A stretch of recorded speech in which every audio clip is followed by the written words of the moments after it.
السلام علیکم ورحمۃ اللہ وبرکاتہ۔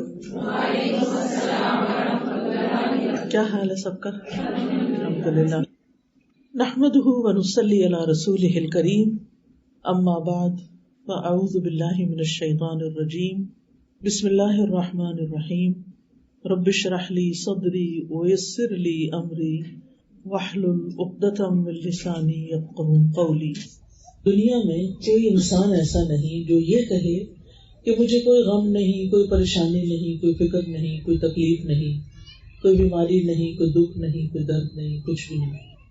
اس دنیا میں اللہ سبحانہ وتعالیٰ نے انسانوں کے امتحان کے لیے، انسانوں کو آزمانے کے لیے چند آزمائشیں بھی رکھی ہیں، لیکن جب انسان اس دنیا سے چلا جائے گا یعنی آخرت میں اور اللہ کی مرضی کے مطابق زندگی بسر کر کے جائے گا تو پھر وہاں ایسی جنت ہے جس میں کوئی غم ہے ہی نہیں، کوئی بیماری نہیں، بڑھاپا نہیں، دکھ نہیں، پریشانی نہیں، خوشیاں ہی خوشیاں ہیں، خوشیاں ہی خوشیاں ہیں، نعمتیں ہی نعمتیں ہیں۔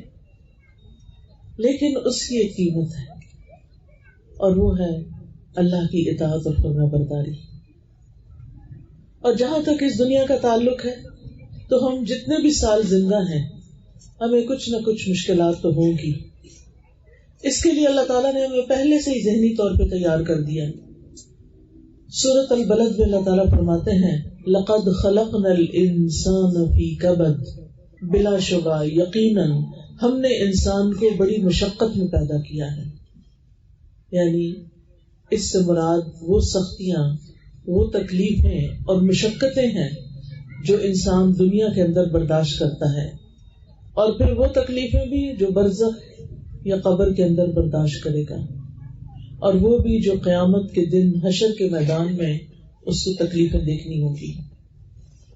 تو انسان کی زندگی کا یہ سفر مشقتوں سے خالی نہیں، لیکن ہم کس طرح اپنے آپ کو خوش رکھ سکتے ہیں، کس طرح اپنے آپ کو مضبوط رکھ سکتے ہیں کہ یہ غم اور یہ دکھ اور یہ تکلیفیں اور یہ مشقتیں جو اس دنیا کی زندگی میں ہیں ہمارا ذہنی توازن خراب نہ کر دیں، ہمارا نروس بریک ڈاؤن نہ ہو جائے اور ہمارے حوصلے نہ ہار جائیں، ہم مایوس نہ ہو جائیں۔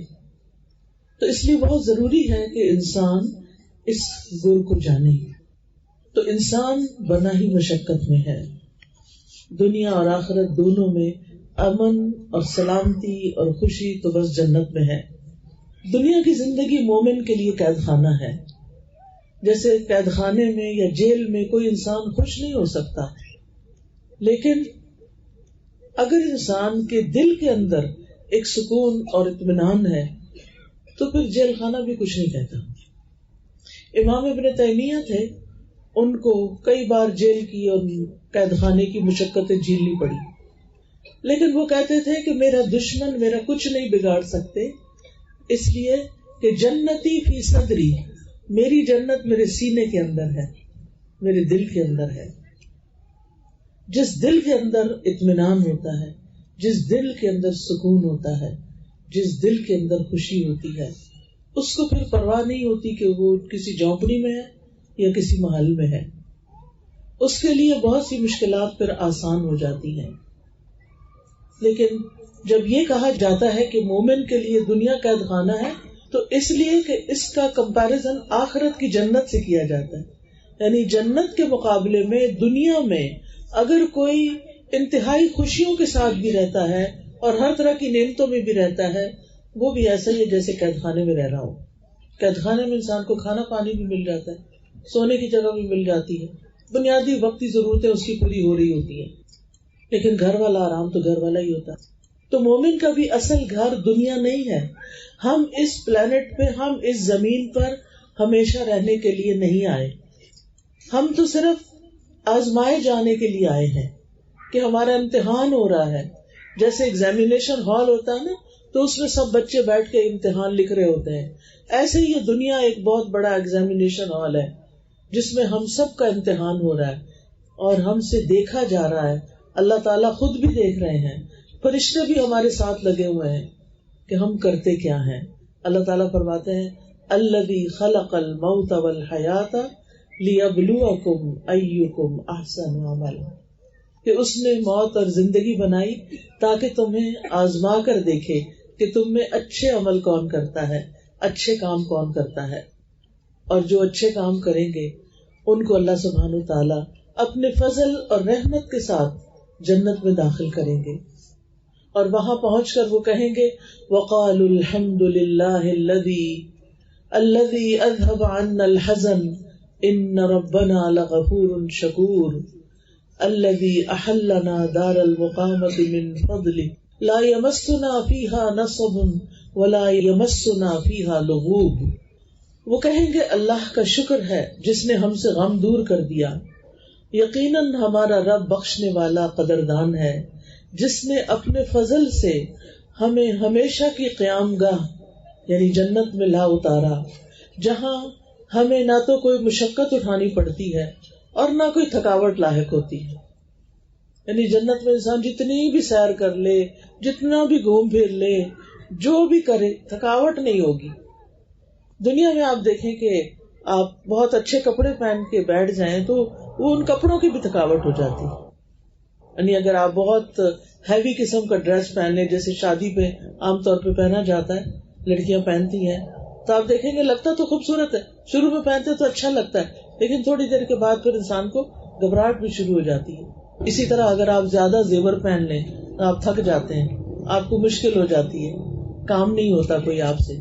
اسی طرح اگر آپ زیادہ کھا لیں تو کیا ہوتا ہے، چلنا پھرنا مشکل ہو جاتا ہے. اسی طرح اگر آپ زیادہ سو لیں تو کیا ہوتا ہے، تھکاوٹ ہو جاتی ہے. زیادہ سو کے بھی تھکاوٹ ہو جاتی ہے. کوئی بھی چیز اگر آپ زیادہ کر لیتے ہیں نا دنیا میں یا کم ہوتی ہے تو انسان کی زندگی بدمزہ ہو جاتی ہے. جنت میں ایسا کوئی مسئلہ نہیں ہوگا. آپ جتنا چاہیں کھائیں، سارا دن بھی کھائیں تو آپ کو کوئی تھکاوٹ نہیں ہوگی، کوئی سستی نہیں ہوگی، کوئی بدمزگی نہیں ہوگی، کوئی بدہضمی نہیں ہوگی. اور پیشاب پخانا تو ویسے ہی ختم ہو جائے گا، وہ تو ہوگا ہی نہیں زندگی میں. یعنی انسان اپنے آپ سے بھی اذیت اٹھاتا ہے نا، اپنی اسمیل بھی اس کو تکلیف دیتی ہے. لیکن جنت میں جو کچھ بھی انسان کھائے گا وہ اس طرح ہضم ہو جائے گا کہ اس کے جسم میں کوئی گندگی نہیں بنے گی. وہ کھایا پیا گلا سڑے گا نہیں اندر جا کے.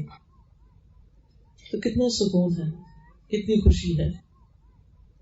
جنت کا ایک چکر ساری زندگی کی تھکاوٹیں، ساری زندگی کے فکر، ساری زندگی کی پریشانیوں کو ختم کر کے رکھ دے گا.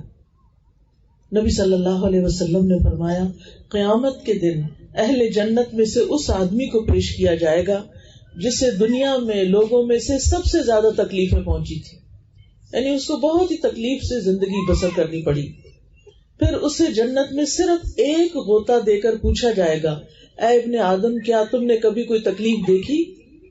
کیا تجھ پر کبھی کوئی سختی بھی گزری؟ وہ عرض کرے گا اے میرے رب تیری قسم، کبھی کوئی تکلیف میرے پاس سے گزری بھی نہیں. اس کو دنیا کی ساری تکلیفیں بھول جائیں گی، سارے غم بھول جائیں گے، اور کہے گا میں نے کبھی کوئی شدت اور سختی دیکھی ہی نہیں. تو یہ ہے جنت جو اللہ نے متقی لوگوں کے لیے تیار کر رکھی ہے، جو اللہ سے ڈرتے ہوئے زندگی بسر کرتے ہیں، اللہ کی فرما برداری میں زندگی بسر کرتے ہیں. لیکن ہم انسان ہیں، ہم سے خطا ہو جاتی ہے، ہم سے غلطیاں ہو جاتی ہیں، ہم سے گناہ ہو جاتے ہیں. وہ تو ہوں گے، پھر کریں کیا؟ مایوس نہیں ہونا، فوراً اللہ سبحانہ تعالیٰ کی طرف رجوع کرنا ہے، فوراً توبہ استغفار کرنی ہے. بڑے بڑے نیک لوگوں سے بھی لغزش ہو جاتی ہے کیونکہ انسان ہے نا.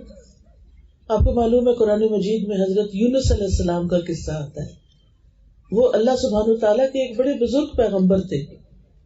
ان کی قوم نے ان کو اتنا ستایا کہ وہ اللہ کا حکم آنے سے پہلے ان کو چھوڑ کے چلے گئے. چلتے گئے آگے سمندر آ گیا تو کہنے لگے کہ میں اس قوم کے ساتھ اب نہیں رہ سکتا، یہ بڑی نافرمان قوم ہے، میں ان کو چھوڑ کے جا رہا ہوں. تو وہ سمندر میں انہوں نے ایک کشتی دیکھی تو اس کشتی میں سوار ہو گئے. تو کشتی چلی تھوڑی دیر تو ڈوبنے لگی. اب کرہ ڈالا گیا کہ کسی ایک بندے کو کشتی سے باہر پھینکیں گے تو تب کشتی چل سکتی ہے، ورنہ سارے ڈوب جائیں گے. وہ قرہ حضرت یونس کے نام نکلا، پھر ڈالا گیا، پھر انہی کا نام نکلا. آخر سب نے مل کے حضرت یونس کو جو اللہ کے نبی تھے سمندر میں پھینک دیا. جو ہی پھینکا ایک مچھلی آئی اور اس نے ان کو نگل لیا. اب جو ہی وہ مچھلی کے پیٹ میں پہنچے تو اندھیرا، اور آپ کو پتا ہے کہ مچھلیاں سمندر کی سطح کے اوپر نہیں تیرتی، وہ نیچے چلی جاتی ہیں. تو سمندر کا اندھیرا اور مچھلی کے پیٹ کا اندھیرا، اور پھر رات ہو گئی تو رات کا اندھیرا، بادلوں کا اندھیرا، اندھیرے پہ اندھیرا. تو انہوں نے کیا کیا، اس مشکل سے نکلنے کے لیے جو کہ امپاسبل نظر آتا ہے، اللہ تعالیٰ فرماتے ہیں وَظَنُّونِ إِذْ ذَهَبَ مُغَاضِبًا فَظَنَّ أَن لَّن نَّقْدِرَ عَلَيْهِ فَنَادَىٰ فِي الظُّلُمَاتِ أَن لَّا إِلَٰهَ إِلَّا أَنتَ سُبْحَانَكَ إِنِّي كُنتُ مِنَ الظَّالِمِينَ فَاسْتَجَبْنَا لَهُ وَنَجَّيْنَاهُ مِنَ الْغَمِّ وَكَذَٰلِكَ نُنجِي الْمُؤْمِنِينَ. اور مچھلی والا جب وہ اپنی قوم سے غضبناک ہو کر چلا گیا تو اس نے گمان کیا کہ ہم ہرگز اس پہ قادر نہ ہوں گے. پھر اس نے اندھیروں میں پکارا کہ تیرے سوا کوئی الہ برحق نہیں، تو پاک ہے، بے شک میں ہی ظالموں میں سے ہوں. تو ہم نے اس کی دعا قبول کر لی اور اسے غم سے نجات دے دی، اور ہم ایمان والوں کو اسی طرح نجات دیا کرتے ہیں. تو اس کا کیا مطلب ہے کہ غم کی حالت میں، پریشانی میں، جب سارے دروازے بند ہو جائیں، جب انسان مچھلی کے پیٹ میں چلا جائے، تو پھر کس کو پکارے، پھر کس کی مدد مانگے، پھر کس کو یاد کرے، پھر کس سے فریادیں کرے؟ وہاں کون سنتا ہے؟ صرف اللہ سنتا ہے، کوئی اور نہیں سنتا. نہ ماں، نہ باپ، نہ بہن، نہ بھائی، نہ کوئی رشتے دار، کوئی بھی نہیں سنتا، صرف اللہ ہی سن سکتا ہے. تو انہوں نے اللہ ہی کو پکارا. اور ویسے بھی ہم دیکھیں ہر نماز میں سورۃ فاتحہ پڑھتے ہیں، اور سورۃ فاتحہ میں ہم کیا پڑھتے ہیں؟ ایاک نعبد و ایاک نستعین. صرف تیری ہم عبادت کرتے ہیں اور صرف تجھ سے ہی ہم مدد چاہتے ہیں، تو ہی ہمارے لیے کافی ہے. حسبنا اللہ و نعم الوکیل، نعم المولا و نعم النصیر. کافی ہے ہمیں اللہ کی مدد کافی ہے. حسبنا اللہ و نعم الوکیل، بڑا بہترین کارساز ہے، وہی اصل کام بنانے والا ہے. نعم المولا و نعم النصیر، بہترین مددگار، بہترین مدد فرمانے والا، بہترین کارساز، بہترین حمایتی. ابراہیم علیہ السلام کو جب آگ میں پھینکا گیا تو انہوں نے کیا پڑھا تھا؟ حسبی اللہ لا الہ الا هو علیہ توکلت وہو رب العرش العظیم. انہوں نے بھی حسبی اللہ پڑھا. یونس علیہ السلام نے اللہ کو پکارا اور اللہ سبحانہ وتعالیٰ نے مچھلی کو حکم دیا اور اس نے ان کو لا کے کنارے پہ ڈال دیا. اور وہ بڑی ہی پریشان حالت میں تھے، تکلیف میں تھے، لیکن اللہ سبحانہ وتعالیٰ نے ان کی تکلیف دور کر دی اور ان پر ایک کدو کی بیل اگا دی جو سایہ بھی کرتی تھی، اور پھر کدو کھا کے انہوں نے اپنا علاج بھی کر لیا. اور پھر واپس اپنی قوم کی طرف گئے تو قوم بھی توبہ کر چکی تھی. اور یہاں پر اللہ سبحانہ وتعالیٰ فرماتے ہیں کہ فَاسْتَجَبْنَا لَهُ وَنَجَّيْنَاهُ مِنَ الْغَمِّ، ہم نے اس کی دعا قبول کر لی اور ہم نے اسے غم سے نجات دی. تو اس سے یہ پتہ چلتا ہے کہ جب ہم آیت کریمہ پڑھتے ہیں لا الہ الا انت سبحانک انی کنت من الظالمین، اللہ کے سوا کوئی عبادت کے لائق نہیں، اے اللہ تو پاک ہے، میں یقیناً ظالموں میں سے، قصور میرا اپنا ہے، گناہ میرے اپنے ہیں، غلطیاں میری ہیں. جب انسان اپنی غلطی کا اعتراف کرتا ہے تو اللہ تعالیٰ اس سے بڑا خوش ہوتا ہے، کیونکہ شیطان نے تکبر کیا تھا، ابا انکار کیا، واستکبر اور تکبر کیا، وکان من الکافرین اور وہ کافروں میں سے ہو گیا. تو جب انسان اللہ کے حکم سے انکار کرتا ہے اور تکبر کرتا ہے کہ میں بڑی چیز ہوں اور اللہ کا حکم نہیں مانتا، تو پھر اللہ تعالیٰ کی ناراضگی آتی ہے. شیطان انسان کا دشمن ہے، شیطان انسان کے پیچھے لگا رہتا ہے اور وہ اس کے دل میں طرح طرح کے خیالات ڈالتا ہے، وسوسے ڈالتا ہے، اور کبھی کبھی اس کو ایسی باتیں سجاتا ہے، اللہ نے تمہارے لیے کیا کیا، تمہاری تو کوئی دعائی قبول نہیں ہوتی، کوئی فائدہ نہیں اللہ تعالیٰ کو پکارنے کا، جاؤ کسی اور کے پاس. لیکن ہم دیکھتے ہیں کہ کس طرح اللہ سبحانہ وتعالیٰ نے اس دعا کی بدولت یونس علیہ السلام کو معاف فرما دیا، اور یونس علیہ السلام کو غم سے نجات دی، اور ساتھ ہی خوشخبری دی کہ اور سارے مومنوں کو بھی ہم ایسے ہی نجات دیتے ہیں. یعنی مطلب کیا تھا کہ اگر کوئی شخص کسی تکلیف اور غم اور مصیبت کے وقت یہ دعا پڑھتا ہے تو اللہ تعالیٰ اس کی تکلیف کو دور کر دیتے ہیں. آیت کریمہ پڑھیں، سنائیں مجھے.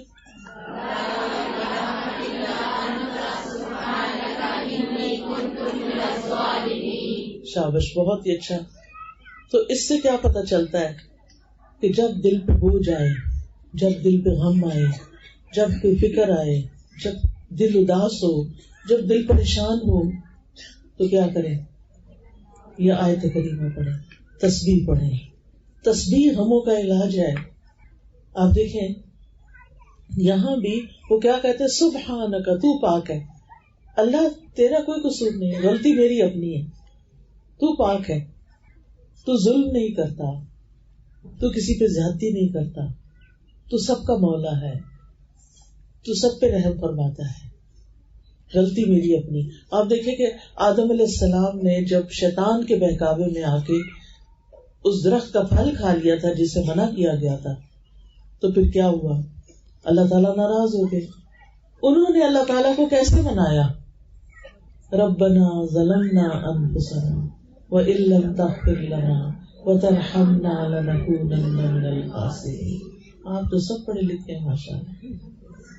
بہت ہی خوشی ہو رہی ہے مجھے کہ آپ کو اتنی دعائیں آتی ہیں اور ضروری دعائیں آتی ہیں. اس دعا کا بھی مطلب کیا ہے کہ اے ہمارے رب، ہم نے اپنی جان پہ ظلم کیا، اگر تو نہیں بخشے گا اور تو رحم نہیں فرمائے گا ہمارا تو بڑا نقصان ہو جائے گا. تو اپنی غلطی مان لینا، اپنے گناہوں پہ توبہ کر لینا، اپنے کسی قصور کو یاد کر کے رو دینا، یہ اللہ تعالیٰ کی رحمت لاتا ہے اور دعائیں جلدی قبول ہوتی ہیں. اچھا، ہمارا عام طور پر رواج یہ ہے کہ جب کوئی تکلیف آتی ہے تو ہم لوگوں کو کہتے ہیں مجھے پڑھ کے دے دو. اچھا، وہ جب پڑھتے ہیں تو وہ کہتے ہیں انی کنت من الظالمین، وہ تو اپنے قصوروں کی معافی مانگ رہے ہیں، آپ کو کیا دیں گے وہ؟ انہوں نے یہ تو نہیں کہا کہ یہ لڑکی جس نے مجھے کہا ہے یہ بڑی ظالم ہے، نہیں، وہ تو نہیں کہہ سکتے. تو ہر انسان کو خود اپنے لیے پڑھنا چاہیے، ٹھیک ہے نا، زیادہ سے زیادہ. اور اس میں کوئی شرط نہیں ہے کہ ضرور 1.25 لاکھ ہی پڑھیں. آپ چاہیں تو 2 لاکھ پڑھ لیں، کسی نے منع نہیں کیا. 4 لاکھ پڑھ لیں، یا آپ چاہیں تو جتنی دفعہ آپ سے پڑھا جاتا پڑھ لیں. لیکن اصل چیز کیا ہے کہ آپ کے اندر ایک تاثیر ہونی چاہیے. پڑھتے وقت آپ کا دل رونا چاہیے، اللہ میری سے غلطی ہو گئی ہے، اس وجہ سے میری شامت آئی ہے، آپ مجھے معاف کر دیں. تو اپنی غلطیوں کا اعتراف جو ہے یہ انسان کی سرشت میں ہے. شیطان نہیں مانتا اپنی غلطی، اور جو انسان اپنی غلطی نہ مانے وہ شیطان کا بھائی ہے، ٹھیک ہے نا. اب ہمیں دوسروں کو تو ہم نہیں منوا سکتے، لیکن ہم اپنی اپنی فکر تو کر سکتے ہیں نا. اپنی مشکلات سے تو نکلنے کے لیے یہ وظیفہ کر سکتے ہیں اور کرتے رہنا چاہیے. تو اس آیت سے یہ بات پتہ چلتی ہے کہ تسبیح کرنا، لا الہ الا اللہ پڑھنا، اس میں 2 چیزیں پڑھی ہیں انہوں نے، لا الہ الا انت. دوسرے لفظوں میں ہم کہتے ہیں لا الہ الا اللہ. اس لیے غم کا علاج لا الہ الا اللہ میں، اللہ کے سوا کوئی عبادت کے لائق نہیں. جب کبھی دل بوجھل ہو کثرت سے پڑھے لا الہ الا اللہ، لا الہ الا اللہ، لا الہ الا اللہ. آپ دیکھیں گے تھوڑی دیر کے بعد آپ کا دل ہلکا ہونے لگے. تو دوسرا ہے سبحانک، تو پاک ہے. تو اس میں ہم کیسے پڑھ سکتے؟ سبحان اللہ، سبحان اللہ، سبحان اللہ. ایک دفعہ سبحان اللہ کہنے سے زمین اور آسمان کے بیچ کی فضا بھر جاتی ہے، اتنا بڑا کلمہ ہے یہ. ایک دفعہ الحمدللہ کہنے سے میزان بھر جاتا ہے، اتنے وزنی ہے یہ کلمات. اللہ کا ذکر بہت بڑی چیز ہے، معمولی چیز نہیں ہے. وَلَذِكْرُ اللَّهِ أَكْبَرُ. اس لیے ہمیں کثرت سے اللہ کو پکارنا چاہیے، اور جو اللہ کو پکارتا رہتا ہے الا بذکر اللہ تطمئن القلوب، خبردار اللہ کے ذکر سے دلوں کو اطمینان آ جاتا ہے. لیکن ہم اکثر یہ بھول جاتے ہیں، ہم بھول جاتے ہیں کہ اللہ کے ذکر میں اطمینان ہے، اللہ کے ذکر میں سکون ہے. تو اللہ سبحانہ تعالیٰ کو ہر حال میں یاد کرتے رہیں اور تسبیح پڑھتے رہیں اور لا الہ الا اللہ توحید کا اقرار کرتے رہیں. اس دعا کے بارے میں نبی صلی اللہ علیہ وسلم نے فرمایا، یونس علیہ السلام ذوالنون کی دعا جب وہ مچھلی کے پیٹ میں تھے، یعنی لا الہ الا انت سبحانک انی کنت من الظالمین، جب بھی کوئی مسلمان کسی معاملے میں ان الفاظ کے ساتھ اپنے رب سے دعا کرے اس کی دعا ضرور قبول ہوگی. یعنی اگر آپ کی کوئی اور دعائیں بھی ہیں، کوئی حاجتیں ہیں، تو یہ تسبیح پڑھ کے 1 دفعہ پڑھے، 2 دفعہ پڑھے، 3 دفعہ، 5 دفعہ، جتنا آپ کے پاس ٹائم ہے، یا دعا مانگنے سے پہلے آپ پڑھ لیں اور پھر اپنی دعا کریں. بچوں کے ایگزامز ہیں، یا کوئی جاب کا مسئلہ ہے، یا کاروبار کا مسئلہ ہے، یا کوئی بیمار ہے، یا کوئی دکھی ہے، پریشان ہے، تو آپ کیا کریں؟ دعا کریں. اپنے لیے بھی کریں، دوسروں کے لیے بھی کریں. مسلمان کی دعا مسلمان کے حق میں قبول ہوتی ہے، اور اس کے لیے فرشتہ دعا کرتا ہے، یا اللہ اس کو بھی یہی عطا فرما. اسی طرح رسول اللہ صلی اللہ علیہ وسلم نے فرمایا، کیا میں تمہیں ایسی چیز نہ بتا دوں کہ جب تم میں سے کسی آدمی کو کوئی رنج و الم ہو، دنیا کی آزمائشوں میں سے کوئی آزمائش آ جائے اور وہ اس دعا کو پڑھے تو اس کی تکلیف دور ہو جائے گی. تو آپ سے کہا گیا کیوں نہیں؟ آپ نے فرمایا وہ مچھلی والے کی دعا ہے، لا الہ الا انت سبحانک انی کنت من الظالمین. اس دعا کو دعائے کرب کہا جاتا ہے، یعنی کرب و بلا کے وقت یہ دعا پڑھی جائے. اس دعا میں 4 چیزوں کو وسیلہ بنایا گیا ہے. ایک توحید کو، ایک تسبیح کو کہ اللہ ہر عیب سے پاک ہے، اور پھر اپنی عبادت کے اقرار کو، اور اپنی غلطیوں کے اعتراف کو. یہ 4 چیزیں ہیں خاص اس دعا کے اندر جس کی وجہ سے دعا کی قبولیت ہوتی ہے. جب انسان لا الہ الا اللہ کہتا ہے، توحید کا اقرار کرتا ہے، تو اس کا مطلب یہ ہوتا ہے کہ یا اللہ میں کچھ نہیں، میرے ہاتھ میں کچھ نہیں، انسانوں کے پاس کچھ نہیں، اصل میں تو تیرا نام ہے، اصل میں تو سب کچھ کرنے والا تو ہے، شفا تو دیتا ہے، دکھی لوگوں کے دکھ دور تو فرماتا ہے، بھوکوں کو تو کھلاتا ہے، یعنی سب کچھ تو ہی کرتا ہے، زمین آسمان کا نظام تو ہی چلاتا ہے، ہر چیز تیرے اختیار میں ہے، تیرے قبضہ قدرت میں ہے. تو جب ہم یہ اقرار کرتے ہیں تو پھر اس کے نتیجے میں اللہ تعالیٰ ہم سے راضی ہوتا ہے، کیونکہ اللہ تعالیٰ سب سے بڑا ہے اور اللہ تعالیٰ کو یہ پسند ہے کہ بندے اس کی بڑائی کا اظہار کریں. پھر اللہ تعالیٰ ہر عیب اور ہر نقص سے پاک ہے، اور جب ہم یہ یقین کر لیتے ہیں نا تو پھر ہمارے دل میں اللہ تعالیٰ کے لیے بدگمانی نہیں آتی، پھر بندہ اللہ سے ناراض نہیں ہوتا. کئی لوگوں کو دیکھا گیا ہے اگر ان کا مسئلہ حل نہ ہوتا نماز ہی چھوڑ دیتے ہیں. توبہ توبہ، اس سے توبہ کرنی چاہیے. کبھی بھی اللہ تعالیٰ کے ساتھ ضد نہیں لگانی چاہیے. کیا کوئی اللہ سے جیت سکتا ہے؟ کوئی اللہ کو ہرا سکتا ہے؟ ہرگز بھی نہیں، کبھی بھی نہیں ہو سکتا. اس لیے اپنی غلطیوں کو دیکھنا چاہیے، اللہ تعالیٰ سے بدگمان نہیں ہونا چاہیے. بعض اوقات ایسا ہوتا ہے کہ ہماری زندگی میں کوئی ایسی چیز آ جاتی ہے جو ہمیں بڑی ناپسند ہوتی ہے. مثلاً کسی لڑکی کی شادی کسی ایسی جگہ ہو گئی کہ اس کے سسرال اس کو پسند نہیں ہے، کسی کو اپنا شوہر پسند نہیں، کسی کے لیے کوئی اور مشکل کھڑی ہو گئی. ایسی چیزیں زندگی میں ہوتی رہتی ہیں. پھر انسان کہتا ہے میں کیا کروں، کس طرح اس مسئلے سے نکلوں، کیا کروں، کیسے کروں. لیکن جب وہ یہ دیکھتا ہے کہ اللہ تعالیٰ فرماتے ہیں قرآن مجید میں، عسیٰ ان تکرہوا شیئا ویجعل اللہ فیہ خیرا کثیرا، ہو سکتا ہے ایک چیز تمہیں سخت ناپسند ہو اور اللہ تعالیٰ اس میں بہت بڑی خیر ڈال دے. بعض اوقات آپ کی ٹرانسفر کسی اور شہر میں ہو جاتی ہے، آپ کا کاروبار کہیں اور ہوتا ہے، آپ کو اپنے دوست، ماں باپ، بہن بھائی چھوڑنے پڑتے ہیں. یہ سارے دکھ کے وقت ہوتے ہیں. لیکن پھر آپ کیا سوچتے ہیں اس میں بھی کوئی خیر ہوگی، اس کے پیچھے بھی کوئی حکمت ہوگی. اللہ تعالیٰ میرے حق میں کبھی بھی برا نہیں کرتا، اللہ تعالیٰ بڑا ہی مہربان ہے، یا اس میں کوئی خیر ہوگی، کوئی فائدہ ہوگا. اور بعض سلف صالحین کہتے ہیں کہ ایک میرا فیصلہ ہوتا ہے اور ایک اللہ کا فیصلہ ہوتا ہے. نافذ تو اللہ کا فیصلہ ہوتا ہے. جب وہ اللہ کا فیصلہ نافذ ہو جاتا ہے اور وہ میری مرضی کے خلاف بھی ہوتا ہے تو تب بھی میں خوش ہوتا ہوں. میں کہتا ہوں میرا رب مجھ سے زیادہ جانتا ہے، میرے حق میں کیا بہتر تھا اس کو زیادہ پتا ہے. مثلا آپ کو بیٹے کی بڑی خواہش ہے اور بیٹی پیدا ہو جاتی، کتنا دکھ لگ جاتا ہے لوگوں کو.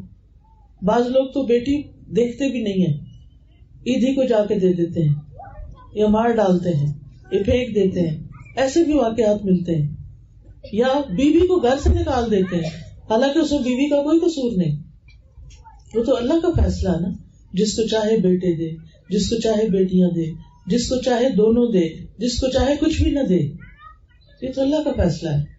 یہ تو اس کو پتا ہے کہ کس کے ساتھ کیسا معاملہ کرنا ہے. بندے کا کام کیا ہے کہ اللہ کے فیصلوں پہ راضی ہو جائے، یہ سوچ کے کہ اللہ زیادہ علم والا ہے، اللہ کی حکمت زیادہ ہے. اگر مجھے نہیں پتا تو یہ میری اپنی عقل کا قصور ہے کیونکہ میری عقل چھوٹی ہے. اللہ نے پتہ نہیں اس بیٹی سے کیا کام لینا ہے. مجھے خود اپنا واقعہ یاد ہے کہ جب میں پی ایچ ڈی کرنے کے لیے گلاسگو گئی تو مجھے نہیں پتا تھا کہ میں تیسری بیٹی ایکسپیکٹ کر رہی ہوں. اب یہ تھا کہ پڑھائی بہت سخت تھی اور پاکستان کا سسٹم ذرا ریلیکس ہوتا ہے، وہاں کا سسٹم بھی بڑا مختلف تھا. اور پڑھنے میں مجھے ہر چیز نئی، کھانا نیا، رہن سہن نیا. یعنی پاکستان اور یو کے کا بہت بڑا فرق ہے. اچھا اب کیا کروں، اور اوپر سے کچھ کھایا نہ جائے، جو کھاؤں باہر نکل آئے. اچھا جس کو پتا چلے وہ ایک ہی مشورہ دے، تم اس کو ابارٹ کر دو، ختم کر دو. تم کیسے پڑھو گی، یہ تو تم کیسے سنبھالو گی، پتہ نہیں کیسے کیسے خوف دلائے. میں نے ایک ہی ٹھانی ہوئی تھی، میں نے کہا یہ اللہ کا فیصلہ ہے، میں کسی جان کو نہیں لے سکتی. مجھے جینے کا حق ہے، اس بچے کو بھی جینے کا حق ہے. مجھے حق نہیں کہ میں اس بچے کو مار ڈالوں، چاہے ابتدائی دنوں میں کیوں نہ ہو. کیونکہ بہت ارلی سٹیج پہ دل دھڑکنا شروع ہو جاتا ہے، لائف شروع ہو جاتی ہے. روح تو بعد میں آتی ہے لیکن اس سے پہلے بھی جو گروتھ ہو رہی ہوتی ہے وہ لیونگ چیزیں ہوتی ہیں جو گرو کرتی ہیں نا. وہ ڈیڈ تھوڑی ہوتی ہے چیز. جو مردہ چیز ہوتی ہے وہ تو بڑھتی ہی نہیں، وہ تو ادھر ہی رک جاتی ہے، وہ تو ختم ہو جاتی، گر جاتی ہے خود ہی. لیکن جو زندہ ہوتی ہے اس کو تو نہیں آپ مار سکتے. خیر میں نے تو اللہ کا فیصلہ سمجھ کے قبول کر لیا. اللہ نے بیٹی دی، اللہ نے سنبھالنے کی توفیق دی، اللہ نے سارے انتظام کر دیے. اور الحمدللہ آج وہی بیٹی میری آنکھوں کی ٹھنڈک ہے کہ کوئی قرآن پڑھاتی ہے. تو میں سوچتی ہوں، کبھی کبھی میں کام اٹھتی ہوں کہ اگر میں کسی وقت بھی کمزور پڑ کے لوگوں کی باتوں میں آ کے اور مشوروں میں آ کے میں یہ فیصلہ کر لیتی تو آج مجھے یہ خوشی تو نصیب نہ ہوتی. تو بعض اوقات 4 بچے نا 5واں انوانٹیڈ نہیں چاہیے تھا، نہیں چاہیے، کیوں ہو گیا، بس ضد لگائی ہوئی ہے، ختم ہو جائے، رو رہے ہیں، دو رہے ہیں، کچھ نہ کچھ کھا پی رہے ہیں تاکہ خود ہی ابارٹ ہو جائے. نہیں، اللہ نے فیصلہ کیا نا، آپ کو دینا چاہتا ہے اللہ، بس لے لیں. کسی جان کو نہ مارے، بہت بڑی پکڑ. لیکن ہمارے ہاں عام طور پہ ہم بچے ستاتے ہیں، بالکل ستاتے ہیں، اس میں کوئی شک ہی نہیں. لیکن آپ کو پتا ماں بننا کتنا بڑا اجر کا کام ہے، کتنا بڑا اجر کا کام ہے. ایک ایک لمحہ جو وہ اس کے ساتھ گزارتی ہے. اگر ماں کے پاؤں تلے جنت ہے تو خود ماں کے لیے جنت نہیں ہوگی. پھر اگر وہ اللہ تعالیٰ کی عبادت کرتی ہے، اللہ کو مانتی ہے اور اچھے کام کرتی ہے، حتیٰ کہ اگر ایک بچہ فوت ہو جاتا ہے تو وہ بھی ماں کے لیے سفارشی بنے گا اور وہ ماں کو جنت میں لے جا کے چھوڑے گا. تو یہ بچے کو معمولی چیز تھوڑی ہے. ٹھیک ہے تکلیف ہے لیکن ان مع العسر یسرا. آپ دیکھیں اگر آپ کے پاس بچے نہیں ہیں اور آپ بازار سے گڑیا خرید کے لے آتے ہیں، ٹوائے خرید کے لے آتے ہیں، بھالو خرید کے لے آتے ہیں، جو آپ نے دیکھا ہوگا کہ بہت فیشن چل پڑا ہے نا بچوں کو اسٹف ٹوائے دینے کا. وہ تو وہ لوگ دیتے ہیں جو اپنے بچے پیدا نہیں کرتے، وہ اتنے بڑے بڑے بھالو بنا کے تو بچوں کو دیتے ہیں. کیا یہ روئی کا بھالو اور انسان کا بچہ ایک چیز ہے؟ جو خوشی آپ کو ایک اصلی بچے سے ہوتی ہے وہ ان گڑیوں سے تھوڑی ہوتی ہے. یعنی کتنا انسان کی مت مار دی نا شیطان نے، اور انسان شیطان کے پیچھے لگ گیا. کہ نہیں ہمیں بچے نہیں چاہیے، ابھی نہیں چاہیے، ابھی نہیں چاہیے. کہاں سے کھلائیں گے؟ رازق آپ ہیں، آپ رازق ہیں، آپ نہیں رازق. اور آپ دیکھیے کہ جو دنیا آگے بڑھ رہی ہے تو نئے نئے وسائل نکل رہے ہیں. اب کووڈ سے پہلے کسی کو پتا تھا آن لائن بھی کام ہوتا ہے اور آن لائن بھی بزنس ہوتا ہے اور آن لائن بھی کمایا جا سکتا ہے. آج کل چھوٹے چھوٹے علاقوں میں لوگوں نے، میں کبھی کہیں جاتی ہوں تو میں پوچھتی ہوں کیا کرتے ہیں آپ کے میاں، کیا کرتے ہیں بھائی. یعنی ہر جگہ چھوٹے سے چھوٹے اور بڑے سے بڑے شہر میں مجھے لوگوں نے بتایا آن لائن کام کرتے ہیں اور اتنا کما لیتے ہیں. کوئی آن لائن بچوں کو پڑھا رہا ہے، کوئی آن لائن کچھ اور کر رہا ہے. پاکستان میں بیٹھ کے امریکہ کے بچوں کو پڑھا رہے ہیں، کسی کو کچھ سکھا رہے ہیں، کسی کو کچھ بیچ رہے ہیں، کچھ خرید رہے ہیں. کیا آج سے 5 سال پہلے بھی کسی کو اس کا آئیڈیا تھا یا 10 سال پہلے؟ نہیں. اللہ نے لوگوں کے رزق کے نئے طریقے نکال دیے. تو رازق ہم نہیں ہیں، رازق اللہ ہے. اس لیے رزق کے خوف سے کہ کھائیں گے کہاں، کسی بچے کو قتل نہیں کرنا چاہیے. وہ بھی ایک جان ہے اور اس کا بھی حق ہے کہ وہ جیے. تو بہرحال اگر کسی سے کوئی ایسا گناہ ہو گیا ہے تو اللہ سبحانہ وتعالیٰ سے بہت بہت توبہ کرے تاکہ اس کی وجہ سے اپنی آخرت خراب نہ ہو. تو یاد رکھیے اگر کوئی تکلیف آ جاتی ہے اور غم لگ جاتا ہے تو غمگین رہنا کوئی نیکی کا کام نہیں ہے، یہ یاد رکھے. اگر کوئی شخص یہ کہتا نا اچھا کوئی بات نہیں، غم ہے تو ٹھیک ہے، بس اب غم لگ گیا ہے، اب ایسے ہی ٹھیک ہے، ایسے ہی زندگی گزرے گی. نہیں، غم سے باہر نکلنا ہے.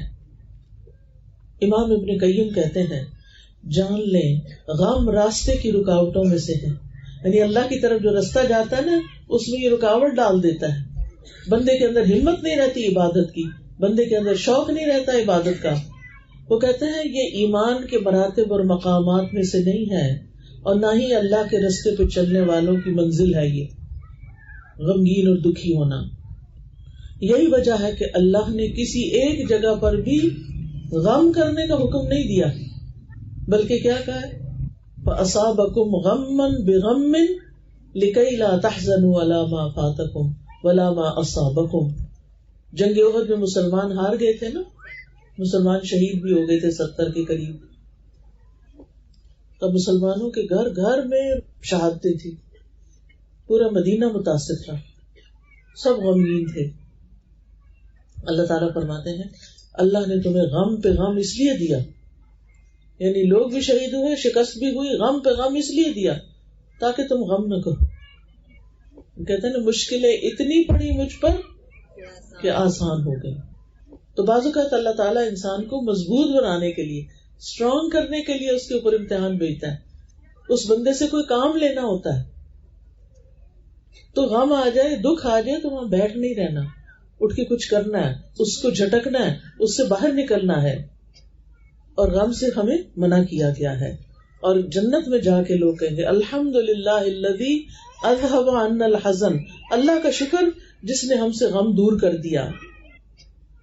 پھر اسی طرح اللہ تعالیٰ فرماتے ہیں لِكَيْ لَا تَحْزَنُوا عَلَى مَا فَاتَكُمْ وَلَا مَا أَصَابَكُمْ، تم ایسی بات پہ غم نہ کرو جو تمہارے ہاتھ سے نکل جائے. جو چیز ہاتھ سے نکل گئی اس پہ غم نہ کرو. کوئی اپرچونٹی تھی، کوئی مال تھا، کوئی چوری ہو گیا، کوئی ٹوٹ گیا. آپ دیکھیں خواتین کو اپنے برتن بڑے پیارے ہوتے ہیں نا، کراکری کے سیٹ، یہ میرے جہیز کا، یہ میری امی کے جہیز کا. اس دن کو مجھے بتا رہا تھا کہ ان کے جہیز کا ہے، جبکہ وہ خود بھی دادی بن چکی. ان کے جہیز کے برتن انہوں نے نکالے، ہم لوگ کھانے پہ تھے تو خوشی بھی ہوئی. خیر میں یہ واقعہ اس لیے بیان کر رہی کہ اس سے آپ اندازہ لگائیں کہ ہم کتنا سنبھال کے رکھتے ہیں. کہ اگر 40 سال پہلے یا 50 سال پہلے بھی شادی ہوئی فار ایگزامپل تو اس وقت سے چیزیں سنبھالی. اب اس میں سے عام طور پر کیا ہوتا ہے اگر کوئی اتنی سی چیز بھی ٹوٹ جائے نا بچے کے ہاتھ سے تو ہم بچے کو توڑ کے رکھ دیتے ہیں مار مار کے یا ڈانٹ ڈانٹ کے، اور اس غم کو دل پہ لے لیتے ہیں. نہیں، ایسا کبھی بھی نہ کریں. آپ کا بچہ اس برتن سے زیادہ قیمتی ہے. بس تکلیف تو سخت ہوتی ہے لیکن اس کو صبر سے، کنٹرول سے برداشت کرنا، پی جانا ہے. انا للہ و انا الیہ راجعون پڑھ کے بات ختم. کیونکہ اگر آپ اب کہیں کہ کیوں تم نے یہاں رکھا، کیوں ٹوٹا، کیسے ہو گیا، ویسے ہو گیا، کیا وہ نکل آ کے واپس بن جائے؟ نہیں، کچھ بھی نہیں ہوگا. لیکن آپ کو بچہ کانفیڈینس لوز کر جائے گا، اس کا ماں سے اعتبار ٹوٹ جائے گا، وہ کہے گا میری ماں تو برتنوں کو مجھ سے زیادہ چاہتی ہے، میں نہیں پیارا، برتن زیادہ پیارے. پھر بچوں کے اندر نا ماؤں کے خلاف ایک نفرت آنے لگتی ہے. کیونکہ بس انا للہ پڑھو اور آئندہ دھیان رکھنا کہ جس طریقے سے ٹوٹا نہیں غلطی دوبارہ نہ ہو. انسان اپنی غلطیوں سے سیکھتا ہے، غلطیاں سیکھنے کے لیے ہوتی ہیں نہ کہ ان کے اوپر بیٹھ جانے سے. اسی طرح آپ دیکھیں کہ ام موسیٰ کو جب حکم ہوا کہ موسیٰ علیہ السلام کو وہ لپیٹ باندھ کے کیا کریں، کاسکٹ میں ڈالیں، ٹوکری میں ڈالیں اور اس کو دریا کی نظر کر دیں، انہوں نے ایسے ہی کیا. تو اللہ تعالیٰ نے ان کی طرف الہام کیا کہ اس بچے کو دودھ پلاتی رہو، پھر جب تجھے اس کے قتل کا خوف ہو تو اسے دریا میں ڈال دینا، اور نہ ڈرنا نہ غم کرنا. منع کیا، غم نہیں کرنا. بچہ ہاتھ سے جا رہا ہے، ڈرنا بھی نہیں کہ ڈوبے گا، اور غم بھی نہیں کرنا کہ بچہ چلا گیا. آپ دیکھیں کہ بچے تو ہر عمر کے پیارے ہوتے ہیں، لیکن وہ بچہ جو دودھ پی رہا ہو ماں کا، وہ تو ماں کو بڑا ہی پیارا ہوتا ہے. یعنی دودھ پیتے بچے کی جو حرکتیں ہوتی ہیں اور جو اس کی معصوم ادائیں ہوتی ہیں وہ ماں باپ کا دل موہ لیتی ہیں. ایسے میں اگر کسی کا بچہ فوت ہو جائے یا چلا جائے ہاتھ سے، یا بعض لوگ اپنا بچہ کسی کو دے ڈالتے ہیں کہ دوسرے کے پاس بچہ نہیں ہے، میں تو اس سے سخت خلاف ہوں. ایسا نہیں کرنا چاہیے. یعنی ہم کیا چاہیں گے کہ ہمیں ہمارے ماں باپ سے دور کیا جائے؟ کبھی بھی نہیں. تو اگر اللہ نے آپ کو نہیں دیا تو کوئی بات نہیں دیا، کوئی وجہ ہی ہوگی نا. تو اب آپ اس چیز کے پیچھے نہ پڑے کہ کسی کا بچہ پیدا ہو اور آپ وہ بچہ اس ماں سے لے لیں، وہ نہ اپنی ماں کا دودھ پیے نہ اپنی ماں کے سینے کو لگے، وہ جو خوشبو سونگتا رہا اتنا عرصہ، اب اس خوشبو سے ماں کی محروم کر دیا جائے. تو ایسا نہیں کرنا چاہیے. کل کسی نے مجھے بڑی حیرت انگیز ایک بات سنائی، تو سوچ رہی تھی کہ یہ محبت بھی کیا چیز ہوتی ہے، یہ لگاؤ بھی کیا چیز ہوتا ہے، اور یہ محسن کا احسان ماننا بھی کیا چیز ہوتی ہے. کہتی کہ میرے بچے نے مرغا پالا ہوا ہے، جب چھوٹا سا بچہ تھا، چک تھا، اس کو پالا، کھلایا پلایا، وہ مرغا بڑا ہو گیا. کہتی کہ جب میرا بچہ اسکول جاتا ہے، صبح 7 بجے اس کو جانا ہوتا ہے، تو وہ اپنے چپل اتار کے جاتا ہے، جو مرغا اس کے آنے تک ان چپلوں پہ بیٹھا رہتا ہے، وہاں سے ہلتا نہیں. یعنی مالک گیا ہے اسکول پڑھنے، بچہ ہے چھوٹا سا، اور مرغا پیچھے اس کو یاد کرتا ہے. یہ محبت ایسی چیز ہوتی ہے. تو جس ماں نے 9 مہینے اپنے پیٹ میں رکھا ہے، وہاں سے وہ بچہ نکلے اور وہ کسی اور کے ہاتھ میں چلا جائے، زیادتی ہے بچے کی. ہمیں اللہ کے فیصلوں کو قبول کر لینا چاہیے. اگر اللہ نے بچہ نہیں دیا کوئی بات نہیں، قیامت کے دن یعنی جو لوگ جنت میں جائیں گے نا، تو وہ بچے کی خواہش کریں گے تو ان کے پاس بچہ آ جائے گا، یعنی بغیر پیدا کیے تکلیف اٹھائے سیدھا آ جائے گا، اور وہ ریئل بچہ ہوگا. جو مانگیں گے اللہ تعالیٰ ان کو دے گا. لیکن شرط کیا ہے؟ دنیا میں صبر کرو. انما یوفی الصابرون اجرہم بغیر حساب. تو بہرحال موسیٰ علیہ السلام کی والدہ نے اللہ کا حکم سمجھ کر بچے کو پانی کی نظر کر دیا. پھر اسی طرح نبی صلی اللہ علیہ وسلم اور حضرت ابوبکر صدیق رضی اللہ عنہ ایک غار میں تھے ہجرت کے سفر میں. کون سی غار تھی؟ غار ثور. غار حرا میں تو تھے نبوت سے پہلے، اور غار ثور میں تھے ہجرت کے بعد. جب وہ اس غار میں چھپے ہوئے تھے نا، تو دشمن بالکل سر پہ پہنچ گئے. حضرت ابوبکر رضی اللہ عنہ سخت گھبرا گئے. تو رسول اللہ صلی اللہ علیہ وسلم نے ان کو کیا کہا تھا؟ لا تحزن ان اللہ معنا. غم نہ کرو، بے شک اللہ ہمارے ساتھ ہے. اللہ ہمارے ساتھ ہے، تم غم نہ کرو، اللہ مدد کرے گا. اتنا توکل. اور یاد رکھیں غم کا علاج ہی یہی ہے کہ انسان کے اللہ میرے ساتھ. شوہر چھوڑ گیا ہے، اللہ تو ہے نا. بچے سارے چلے گئے ہیں، بڑے ہوتے ہیں نا بچے. تو آج کل کیا ہوتا ہے، ایک امریکہ چلا جاتا ہے، دوسرا افریقہ چلا جاتا ہے. ظاہر ہے ان کو بھی اپنا کوئی کام کاروبار ڈھونڈنا ہے. بہت سے لوگ خوشی سے نہیں جاتے، مجبوری سے بھی جاتے ہیں. تو ماؤں کو بھی ناراض نہیں ہونا چاہیے. لیکن جب بچے ایک کے بعد ایک جانا شروع ہوتے ہیں تو دل کو کچھ ہوتا ہے. ہم انسان ہیں. اگر پرندوں کو، جانوروں کو، بلی کو محبت ہو جاتی انسان سے، تو انسان کو تو انسان سے زیادہ ہی ہوتی ہے. تو جدائی بھاری ہوتی ہے، لیکن اللہ کا حکم ہے، کوئی بات نہیں. اب آپ دیکھیے کہ جب بچے نہیں رہتے، غمگین نہ رہے ہر وقت کہ اللہ میرے ساتھ، اور اپنے آپ کو کسی کام میں مصروف کریں. میں نے دیکھا جو عورتیں خدمت خلق کے کاموں میں لگی رہتی ہیں، یعنی بچوں کو بھی پالتی ہیں لیکن اس کے ساتھ ساتھ رشتہ داروں کا خیال رکھتی ہیں، غریبوں کا خیال رکھتی ہیں، مہمانوں کا خیال رکھتی ہیں اور ہمسایوں کا خیال رکھتی ہیں. جب ان کے بچے چلے جاتے ہیں تو یہ سارے لوگ اس کے پاس آ جاتے ہیں جن کا وہ اب تک خیال رکھتی رہی، وہ اس کا دل بہلانے لگتے ہیں. سب سے زیادہ جس چیز سے انسان کا ایمان بڑھتا ہے اور سب سے زیادہ جس چیز سے انسان کا حوصلہ بڑھتا ہے وہ ہے قرآن کا پڑھنا اور پڑھانا. میں آپ سب سے یہی درخواست کروں گی، کچھ بھی کریں، اگر آپ کا ناظرہ ٹھیک نہیں تو عمر کوئی بھی ہو، 50 سال ہو، 60 سال ہو، 70 سال. میں ایک آرٹیکل پڑھ رہی تھی، ایک 80 سال کی عورت نے پورا قرآن حفظ کیا، پورا قرآن، لگی رہی کئی سال لگ گئے لیکن اس کا حفظ ہو گیا. کتنا بڑا ذخیرہ خزانہ ہے جو وہ اپنے ساتھ لے کے جائے گی. اب جو خواتین پڑھنے لکھنے میں لگ جاتی ہیں، چاہے وہ بوڑھی ہو چکی ہو، چاہے مشکل ہو، ان کے لیے پھر غم نہیں رہتے. ان کو اتنی اچھی مصروفیت مل جاتی ہے کہ وہ بچے کال بھی کریں تو کہتے ہیں، بعض خواتین مجھے بتاتی کہتے ہم پڑھ رہے ہوتے ہیں کیونکہ سبق دیر سے یاد ہوتا ہے، زیادہ پڑھنا پڑتا ہے، ہم پڑھ رہے ہوتے ہیں، بچے کا فون آتا ہے تو میں تھوڑی سی بات کر کے، اچھا بچے پھر بات کریں گے، میں ذرا پڑھ رہی ہوں. پھر یہ حال ہو جاتا ہے، پھر پڑھنے کی اتنی دلچسپی لگ جاتی ہے، سارے غم بھول جاتے ہیں.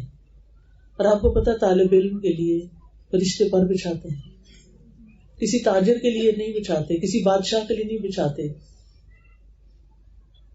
طالب علم کے لیے بچھاتے ہیں، خوش ہو کر اس کام سے جو وہ کر رہا ہوتا ہے. لہذا اگر آپ غموں سے چھٹکارا چاہتے ہیں تو قرآن کے اندر ہی یہ پاور ہے کہ وہ آپ کو غم سے نجات دلا دیتا ہے. لہذا ناظرہ ٹھیک نہیں، الف بے سے شروع کر لے، قاعدہ شروع کر دیں، زیر زبر ٹھیک کریں، وہ ٹھیک ہے، لفظ لفظ کا ترجمہ یاد کریں کہ اس کا مطلب کیا ہے، اللہ تعالیٰ کیا چاہتے ہیں. ایک ہوتی ہے قرات، ایک ہوتی ہے تلاوت.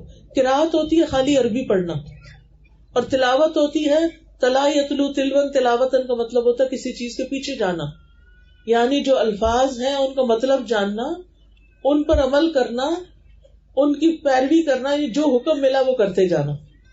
یہ کتاب ہدایت ہے.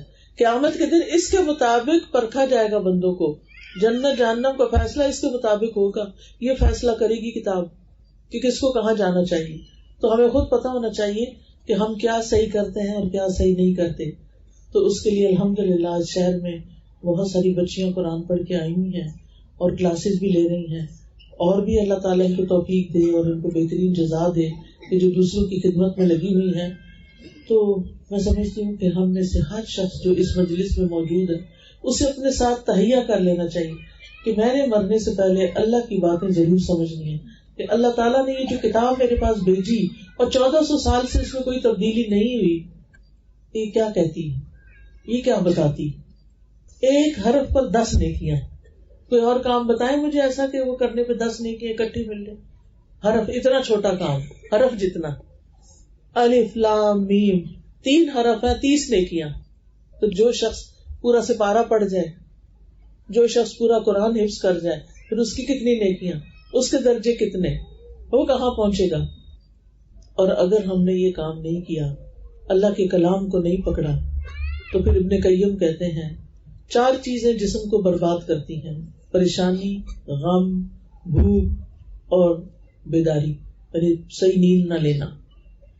وہ کہتے ہیں پریشانی اور غم انسان کے ارادے کو کمزور کر دیتا ہے، زندگی میں کچھ کرنا چاہتا نہیں کر سکتا، دل میں کمزوری پیدا کر دیتے ہیں، بندے اور اس کے کاموں میں محنت کرنے کے درمیان رکاوٹ بن جاتے ہیں، جو کام اس کے لیے مفید ہوتے ہیں وہ کرنے نہیں دیتے، یعنی غم.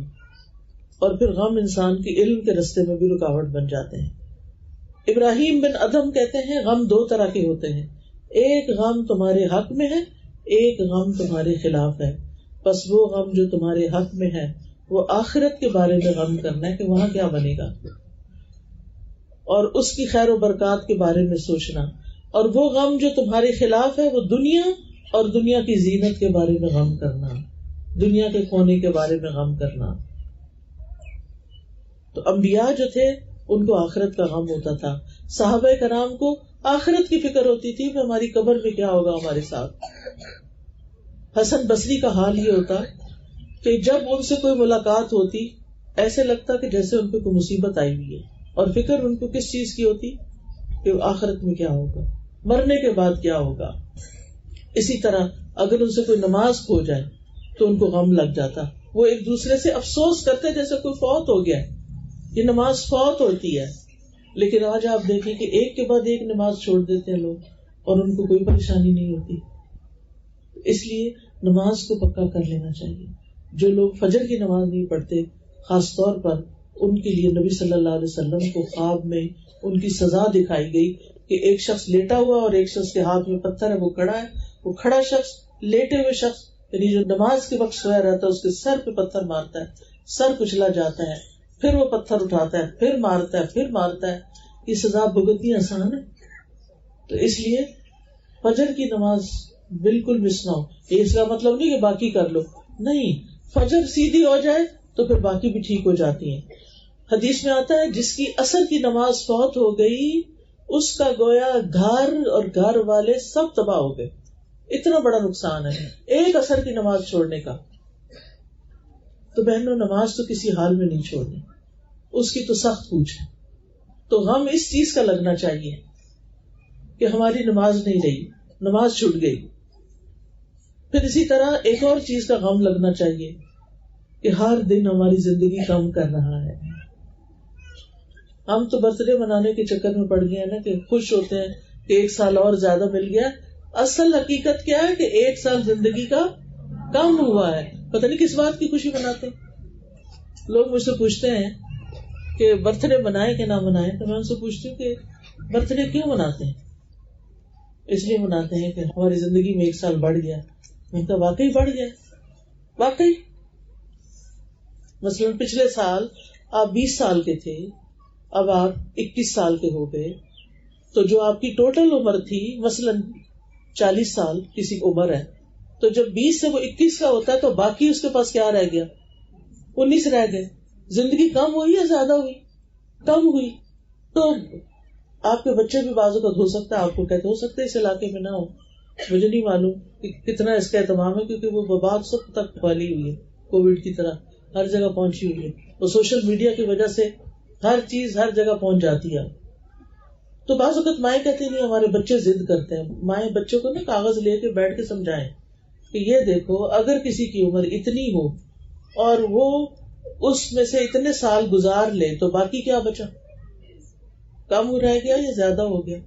کم رہ گیا. زندگی کم ہونے پہ تھوڑی خوش ہوتے ہیں, تو کانسیپٹ ہی غلط ہے. پھر آپ دیکھیں کہ اگر انسان کا دل پریشان رہتا ہے, غمگین رہتا ہے, تو اپنا علاج ضرور کرنا چاہیے, اپنے آپ کے سال میں نہیں چھوڑنا چاہیے. سب سے پہلی چیز یہ ہے کہ اللہ سبحانہ وتعالیٰ کا ذکر, جو ابھی تصویر بتائی آپ کو. پھر تقدیر پہ یقین, قل لن یصیبنا الا ما کتب اللہ لنا, ہمیں ہرگز کچھ مصیبت نہیں آ سکتی مگر جو اللہ چاہے.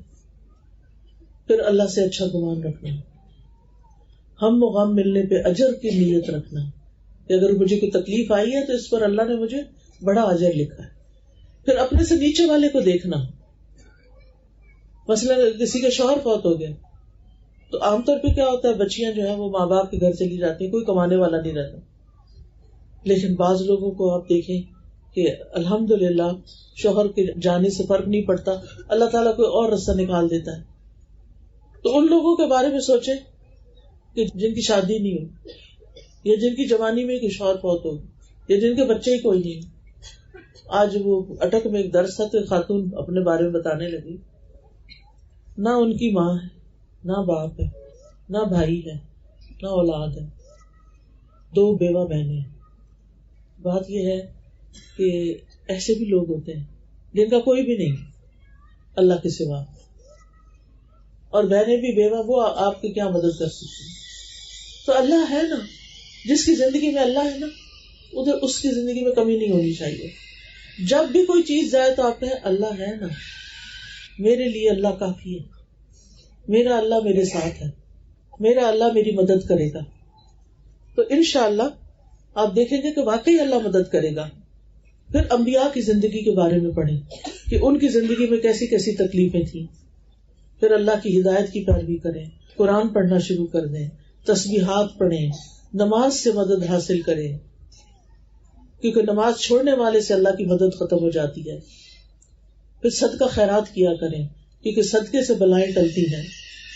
دین پر استقامت اختیار کریں, ہر طرح کے حالات میں اللہ سے راضی رہیں, کاش کا لفظ نہ بولا کریں, لوگوں کی خدمت شروع کر دیں, اور کثرت سے دعائیں کریں, خود بھی اپنے بچوں کو بھی سکھائیں, اور یا حی یا قیوم برحمتک استغیث پڑھا کریں. اللہم رحمتک ارجو فلا تکلنی الی نفسی طرفۃ عین لا الہ الا انت. چلے ہم دعا کر لیتے. سبحان اللہ والحمد للہ ولا الہ الا اللہ واللہ اکبر ولا حول ولا قوۃ الا باللہ العلی العظیم. اللہم صلی علی محمد وعلی آل محمد کما صلیت علی ابراہیم وعلی آل ابراہیم انک حمید مجید. اللہم بارک علی محمد وعلی آل محمد کما بارکت علی ابراہیم وعلی آل ابراہیم انک حمید مجید. ربنا آتنا فی الدنیا حسنۃ وفی الآخرۃ حسنۃ وقنا عذاب النار.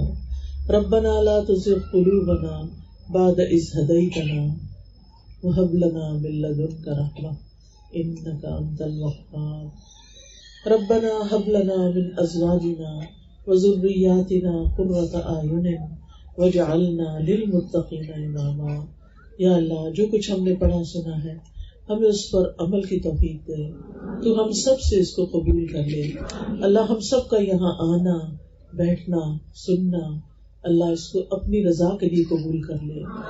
یا رب العالمین تو ہمارے والدین پر اپنی رحمت نازل فرما. رب ارحمہما کما ربیانی صغیرا. یا اللہ ہمارے بچوں پر اپنی رحمت فرما, ان کو نیک ہدایت عطا فرما, انہیں ہمارا فرما بردار بنا, ان کو سچا پکا ایمان عطا فرما. یا رب العالمین تو جتنی بھی بہنیں آئی ہیں, ان بہنوں کی جتنی بھی دعائیں ہیں, ان کے دلوں میں جو تمنائیں ہیں, اللہ ان کو پورا فرما, ان کی تکلیفیں دور فرما, ان کے دکھ دور فرما, ان کی پریشانیاں دور فرما. یا رب العالمین جن بچیوں کی تکمیل ہوئی ہے, انہوں نے قرآن پاک پڑھنے میں جو محنت کی ہے, اللہ تعالیٰ اس کو قبول فرما, اور انہیں اپنے کام کے لیے چن لے, اور ان سے اپنے دین کی بہترین خدمت لے, اور ان میں سے ہر بچی کم از کم 10 لوگوں کو قرآن پڑھائے. یا رب العالمین تو ہم سب کو اپنی رضا سے نواز, ہمارے دلوں میں ایک دوسرے کی خیر خواہی پیدا فرما دے, ہمارے گھروں میں سکون پیدا فرما دے. یا اللہ جنہوں نے اس مجلس کا اہتمام کیا ہے انہیں اس کی بہترین جزائے خیر عطا فرما, ان کی حسنات میں لکھ لے. جنہوں نے یہ انتظام کیا ہے اور اس کام کے لیے اتنی محنت کی ہے, یا رب ان کی اس محنت کو قبول کر لے اور انہیں اس کا دنیا اور آخرت میں بدلہ عطا فرما. ربنا تقبل منا انك انت السميع العليم وتب علينا انك انت التواب الرحيم. وصلى الله تعالى على خير خلقه محمد وعلى آله وأصحابه وأهل بيته أجمعين برحمتك يا أرحم الراحمين. سبحانك اللهم وبحمدك أشهد أن لا إله إلا أنت أستغفرك وأتوب إليك. السلام علیکم ورحمۃ اللہ وبرکاتہ.